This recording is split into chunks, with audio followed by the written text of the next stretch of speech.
कैसे हो मेरे भाई बंधु? आई होप सो आप सब बढ़िया होंगे और अपनी स्टडीज प्रॉपर तरीके से कर रहे होंगे।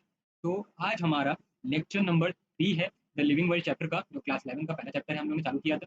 और इससे पहले हम लोग ने प्रीवियस लेक्चर में ये सारी बातों को क्या किया था, डिस्कस किया है। कैरेक्टरिस्टिक को डिस्कस किया है, और क्या हमारे ये द लिविंग वर्ल्ड के अंदर फंडामेंटल फीचर्स, डिफाइनिंग फीचर्स, और कितने कैरेक्टरिस्टिक को डिफाइन किया था हम लोग ने? 3 कैरेक्टरिस्टिक को डिफाइन कर चुके थे हम। बाकी 2 अभी हमारे करने बचे हैं।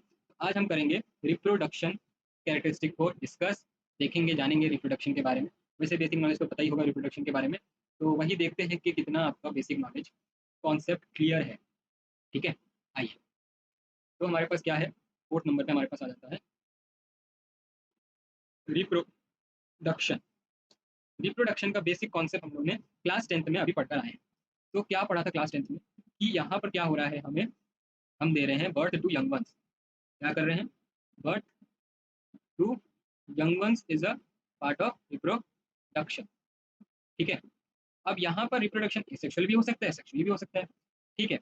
और क्या है इसका, अगर मैं थोड़ा साइंटिफिक वे में बताऊं, मतलब तो यहाँ पे क्या हो रहा है, हम लोग अपने नेक्स्ट जनरेशन को फॉर्म करते हैं।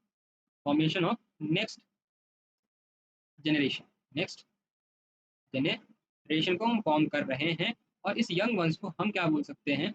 प्रोजनी बोल सकते हैं। ठीक है, प्रोजनी का मतलब आपका नेक्स्ट जनरेशन। ठीक है। अब यहाँ पर हमारे पास दो टाइप के क्या निकल के आता है, रिप्रोडक्शन निकल के आता है। तो दो टाइप, वो कौन सा है? वो दो टाइप हमारे पास सबको पता है। कौन से हैं? Sexual and asexual. क्या है पहला? एसेक्सुअल। और दूसरा क्या है? सेक्सुअल।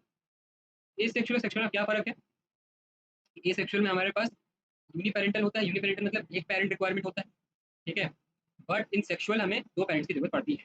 क्या होता है एसेक्सुअल में? यूनिपेरेंटल होता है, यूनिपेरेंटल। बट इन सेक्सुअल क्या होता है हमारा? Bye parental. यूनिपेरेंटल मतलब एक पेरेंट की रिक्वायरमेंट हो रही है, और बाय पेरेंटल मतलब दो पेरेंट्स की यहाँ पर रिक्वायरमेंट है। बट ये सेक्सुअल और सेक्सुअल में मेजर डिफरेंस कहाँ आ जाता है, कि यहाँ पर सेक्स सेल्स एब्सेंट होते हैं। ठीक है। और यहाँ पर क्या हो रहा है? सेक्स सेल प्रेजेंट होता है। तो ये मेजर डिफरेंस कॉज करते हैं। ये सेक्स सेल को हम क्या बोलते हैं? गेमीट्स बोलते हैं। ठीक है। यहाँ पर ये क्या हो जाएगा, गेमीट्स एब्सेंट हो जाएंगे, यहाँ पे गेमीट्स नहीं होंगे, और यहाँ पे गेमीट्स होंगे। तो ये हमारा कुछ बेसिक कॉन्सेप्ट हो गया, किसके लिए? रिप्रोडक्शन के लिए, एसेक्सुअल और सेक्सुअल टाइप। ठीक है, एसेक्सुअल और सेक्सुअल टाइप के रिप्रोडक्शन के हमारा यहाँ पे बेसिक कॉन्सेप्ट हम लोग ने देख लिया। अब यहाँ पर मैं डिस्कस करूंगा कुछ इनके टाइप्स के बारे में। इसके टाइप्स के बारे में, ए सेक्सुअल टाइप्स के बारे में डिस्कस करेंगे थोड़ा सा। उसके बाद एक एक करके जानेंगे इन सब के बारे में। ठीक है। तो यहाँ पर मैं लिख रहा हूँ types of A sexual reproduction. ठीक है। तो जितना भी आपके नॉलेज में है ए सेक्सुअल टाइप ऑफ रिप्रोडक्शन का, यहाँ पे वो हम डिस्कस कर लेंगे, क्योंकि ये जो लिविंग वर्ड चैप्टर है ना, ये बहुत ही बेसिक चैप्टर है। ठीक है। ये हमारा बेसिक कॉन्सेप्ट को चेक करता है। ठीक है। क्लास 11 में हमने बायो शुरुआत की है, तो थोड़ा बेसिक से ही शुरुआत करेंगे, फिर हम हाई लेवल पे। ठीक है। तो यहाँ पे जितना भी हम लोग ने 10th क्लास तक जो भी हम लोग ने बायोलॉजी में रिप्रोडक्शन के बारे में पढ़ा है, जाना है, समझा, वो यहाँ पर डिस्कस किया। ना ज्यादा हाई लेवल बताया, ना कुछ बताया, बट यहाँ पर जो आपके इंपॉर्टेंट रहेंगे वो एग्जाम्पल इंपॉर्टेंट है इसके अंदर, ये सेक्सुअल टाइप रिप्रोडक्शन का। तो पहला जो हम डिस्कस करेंगे वो करेंगे हम स्पोर के बारे में। स्पोर के बाद हम डिस्कस करेंगे आपका कौन सा, फ्रेगमेंटेशन के बारे में, फ्रेगमेंटेशन के बारे में। और डिस्कस करेंगे फिजन के बारे में। ठीक है। और डिस्कस करेंगे हमारा क्या, रीजनरेशन के बारे में। रीजनरेशन के भी बारे में हम डिस्कस करेंगे। एक और टाइप का हमारे पास होता है एसेक्सुअल रिप्रोडक्शन, जिसे हम बोलते हैं वेजिटेटिव प्रोपोगेशन। वेजिटेटिव प्रोपोगेशन, ये भी हमारा एसेक्सुअल रिप्रोडक्शन का पार्ट होता है। ठीक है। बट इसके अंदर हम ये इसको डिस्कस नहीं करेंगे, हम ये बाकी चार को ये डिस्कस करेंगे। ठीक है। इन चार पे हमें देखना है क्या क्या इसके अंदर एग्जाम्पल है, बारे में सबको पता ही है इन सबके। बस यहाँ पे स्पोर आपके लिए थोड़ा सा नया होगा। स्पोर नया भी कहाँ, आपने जो 10th क्लास में पढ़ा होगा ब्रेड मोल्ड के बारे में। ठीक है। ब्रेड मोल्ड के ऊपर आपका स्पोर ही जनता है। ठीक है। अगर आप ब्रेड को छोड़ दें तो वहाँ पर भी आपने देखा होगा स्पोर के बारे में। अब यहाँ पे हम थोड़ा सा आगे बढ़ते हुए डिस्कस करते हैं पहले अपने टाइप ऑफ एसेक्सुअल रिप्रोडक्शन को। कौन सा है हमारा पहला एसेक्सुअल रिप्रोडक्शन? पहला आता है हमारे पास स्पोर। स्पोर क्या है हमारे पास भाई? तो स्पोर हमारा एक टाइप का एसेक्सुअल रिप्रोडक्शन का यूनिट है, जिसके थ्रू हमारे फंजाई और एल्गी रिप्रोड्यूस करते हैं। तो आपके पास जो कॉमन ग्रुप है वो कौन से वाले, लोअर, कॉमन लोअर ग्रुप हमारे पास कौन से आ जाता है, एल्गी एंड फंजाई। ये स्पोर के थ्रू हमारा क्या करते हैं, रिप्रोड्यूस करते हैं। ठीक है, स्पोर के थ्रू क्या करते हैं, रिप्रोड्यूस करते हैं।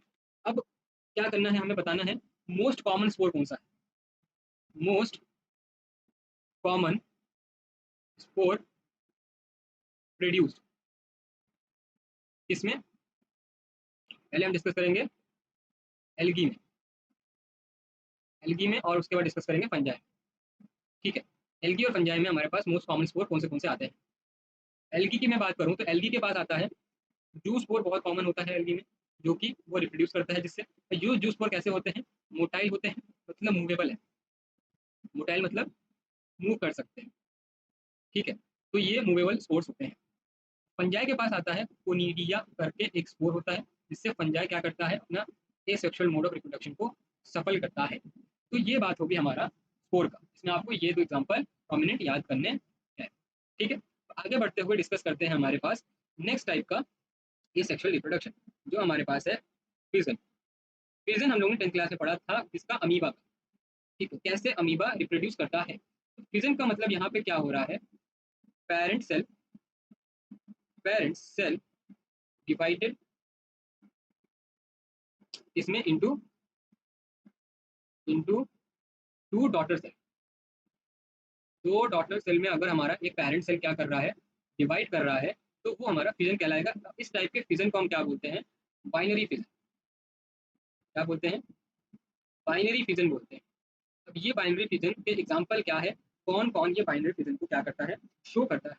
तो पहले ध्यान रखिएगा, जो बाइनरी फिजन है वो आपका कॉमन किसमें है, common in unicellular organism, common in unicellular organism. अब इसके अंदर इसके एग्जांपल्स क्या क्या आ जाएंगे, एग्जांपल आएगा पहला बैक्टीरिया, दूसरा आएगा हमारे पास प्रोटिस्टा, प्रोटिस्टा के बाद आएगा हमारे पास इसमें एमीबा, एमीबा, एमीबा के बाद आएगा हमारे पास इसमें पैरामीशिया। तो ये आपको एग्जांपल्स ध्यान रखने हैं। इसके अंदर विजन के अंदर कौन शो करता है, कॉमन यूनिसेलुलर ऑर्गेनिज्म शो करता है। एग्जांपल हमारे पास bacteria, protista, amoeba and paramecium है। ठीक है, अब चलते हैं हमारे पास थर्ड, हमारा क्या है, थर्ड टाइप का हमारे पास जो आता है रिप्रोडक्शन एसेक्सुअल, वो है हमारे पास फ्रेगमेंटेशन, फ्रेगमेंटेशन। अब इस फ्रेगमेंटेशन के बारे में आपने 10th क्लास में पढ़ा है। क्या पढ़ा था, फ्रेगमेंटेशन कौन शो करता है, स्पायरोगायरा शो करता है। इसी बात है, सही है आपका आंसर। स्पायरोगायरा किस टाइप का है ऑर्गेनिज्म, ठीक है, क्योंकि fragmentation particular type of organism he show करते हैं। वो ऑर्गेनिज्म होते हैं हमारे कौन से, filamentous organism, filamentous organism show what, fragmentation. ठीक है, फिलामेंटस ऑर्गेनिज्म ही हमारा फ्रेगमेंटेशन को क्या करते हैं, शो करते हैं। इसका मुख्य एग्जांपल क्या है, मैंने अभी बताया था, जैसा कि आपको पता है क्या, स्पायरोगायरा। एग्जांपल क्या हो जाएगा, स्पायरोगायरा। ये एक एग्जांपल आपको याद, स्पायरोगायरा। ठीक है, अब यहाँ पर एक और हमारे टाइप आता है मोसेस। ठीक है, तो मोसेस के अंदर हमारे पास होता है प्रोटोनीमा। अब ये प्रोटोनीमा क्या करता है, आपका फिलामेंटस स्ट्रक्चर को फॉर्म करता है, फॉर्म फिलामेंटस स्ट्रक्चर। तो ये फिलामेंटस स्ट्रक्चर को क्या करता है, फॉर्म करता है, ताकि फ्रेगमेंटेशन एसेक्सुअल रिप्रोडक्शन को कर सके। ठीक है, फ्रेगमेंटेशन में होता क्या है, जैसे कि आपको पता है कि यहाँ पर हम क्या करते हैं, फ्रेगमेंट्स में कट करते हैं। देखिए यहाँ पर समझिए जरा, क्या करते हैं, हमारे पास मान लीजिए ये मैंने ले लिया एक स्पायरोगायरा, ठीक है, मल्टी सेलर स्पायरोगायरा। तो यहाँ पे मैंने इसके सेल्स बना दिए। अब मैं क्या चाहूंगा, इसको मैं दो फ्रेगमेंट्स में यहाँ कट सकता हूँ। तो एक फ्रेगमेंट ये आ जाएगा हमारे पास, ठीक है, एक फ्रेगमेंट ये रहेगा और एक फ्रेगमेंट हमारे पास ये आ जाएगा, एक से भले दो। अब ये फ्रेगमेंटेशन हमारा हो गया है। ये क्या करेगा, एक इंडिविजुअल न्यू ऑर्गेनिज्म को क्या करेगा, बर्थ दे देगा। ठीक है, ये खुद में एक क्या बन जाएगा, ऑर्गेनिज्म बन जाएगा। ठीक है, तो ये फ्रेगमेंट्स में ब्रेक हुआ, ये हमारे पास क्या आ गए, इसके फ्रेगमेंट्स में आ गए, और ये हमारे पास न्यू ऑर्गेनिज्म बन गया, ठीक है, न्यू डॉटर ऑर्गेनिज्म बन गया, तो ये हमारा क्या हो जाएगा, फ्रेगमेंटेशन। इसके बाद एक और बात आ जाती है कंफ्यूजन की, कि अगर फ्रेगमेंटेशन ये है, तो हमारे पास नेक्स्ट जो बचा हुआ लास्ट टॉपिक है हमारे सेक्सुअल मोड ऑफ रिप्रोडक्शन का, जो कि है क्या, रीजेनरेशन। तो इन दोनों में फर्क क्या है? रीजनरेशन में भी तो क्या हो रहा है कि वो अपने आप को रीजनरेट कर रहा है, ठीक है। तो बात समझिए, यहाँ पे मैंने अभी जो समझाता हूँ तो वो समझिए जरा। रीजनरेशन, ये मैंने लिख दिया रीजनरेशन। रीजनरेशन का प्रोसेस समझिए क्या हो रहा है। यहाँ पे मैंने मान लीजिए क्या कर रहा हूँ, एक ऑर्गेनिज्म है, ठीक है। मान लीजिए जैसे कि आपका स्टार पे जो प्लेनेरिया शो करता है, तो प्लेनेरिया का स्ट्रक्चर में ड्रॉ करने की कोशिश करूंगा। आई होप सर गलती बने, बट समझने के लिए मान लीजिए ये हमारे पास प्लेनेरिया कुछ ऐसे स्ट्रक्चर आ गया। तो मैं क्या करूंगा, प्लेनेरिया को इस वाले पार्ट से क्या करूंगा, कट कर दूंगा। तो अगर मैंने ये वाला पार्ट कट कर दिया है, तो इसका मतलब ये नहीं कि ये वाला पार्ट जो कट हुआ है ये कोई न्यू ऑर्गेनिज्म को प्रोड्यूस कर देगा, न्यू ऑर्गेनिज्म प्रोड्यूस हो जाएगा। नहीं, यहाँ पर कोई न्यू ऑर्गेनिज्म प्रोड्यूस नहीं होगा, बल्कि यहाँ पे जो पार्ट कटा है इसका, वो फिर से क्या हो जाएगा, रीजेनरेट हो जाएगा। क्या हो जाएगा, रीजेनरेट हो जाएगा। मतलब यहाँ पे अगर मैं ड्रॉ करूँ, तो ये वाला पार्ट इसका क्या हो जाएगा, फिर से जो कट गया था वो क्या हो जाएगा, रीजेनरेट हो जाएगा, रीजेनरेट, ठीक है। तो यहाँ पे ये बेसिक डिफरेंस आ जाता है फ्रेगमेंटेशन और रीजनरेशन में। फ्रेगमेंटेशन में क्या हो रहा है, आपका जो फ्रेगमेंट्स में काट रहे हैं तो वहाँ पे न्यू ऑर्गेनिज्म का क्या हो जा रहा है, फॉर्मेशन हो जा रहा है। बट यहाँ पर न्यू ऑर्गेनिज्म का फॉर्मेशन नहीं हो पा रहा है, यहाँ पे बल्कि रीजनरेशन हो रहा है, रीजनरेट कर ले रहा है अपने आप। इसका मुख्य एग्जाम्पल क्या हो जाएगा, तो देखिए इसका एग्जाम्पल हमारे पास आ जाएगा प्लेनेरिया। ये हम लोग ने क्लास 10th में भी एग्जाम्पल इसका देखा था। प्लेनेरिया के साथ हमारे पास एक और आता है, वो हमारे पास आई थिंक स्टारफिश भी होता है, जो कि हमारा क्या करता है, रीजनरेशन की एबिलिटी को शो करता है। स्टारफिश, और कौन सा, लिजर्ड को भी देखा होगा आई थिंक आपने, वो भी क्या करता है, अगर उसकी पूछ कट जाती है वो भी अपने आप को रिजनरेट कर लेता है। एक प्लेनेरिया हमारे पास क्या है, फ्लैट वॉर्म है, फ्लैट वॉर्म, ठीक है। प्लेनेरिया हमारा एक फ्लैट वॉर्म है। इसको हम लोग एनिमल किंगडम में भी ढंग से डिस्कस करेंगे, कि जब हम लोग फाइलम्स डिस्कस करेंगे अलग अलग, वहाँ पे आपको ये एग्जाम्पल फिर से देखने को मिलेगा, ठीक है। आई होप सो आपको ये सेक्सुअल सॉरी रिप्रोडक्शन वाला पार्ट समझ आया होगा, रिप्रोडक्शन वाले कैरेक्टरिस्टिक समझ आए होंगे।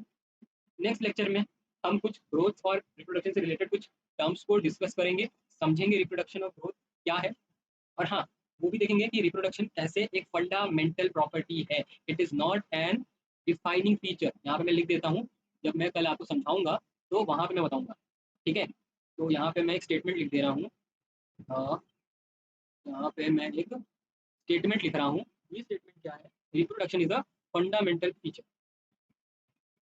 Reproduction is a fundamental feature. Reproduction हमारे पास कैसा फीचर है, fundamental feature, it is not an defining feature. Fundamental feature कैसे है, इसका एक्सेप्शन मैं आपको नेक्स्ट लेक्चर में बताऊंगा। तब तक आपको ये ध्यान में क्या रखना है, इस बातों को आपको ध्यान में रखना है, ठीक है। ये बात को आपको ध्यान में रखना। तो आपको हम मिलते हैं आप नेक्स्ट लेक्चर में, तब तक के लिए सी यू, टाटा, गुड बाय। और हाँ, चैनल को सब्सक्राइब कर जाइएगा।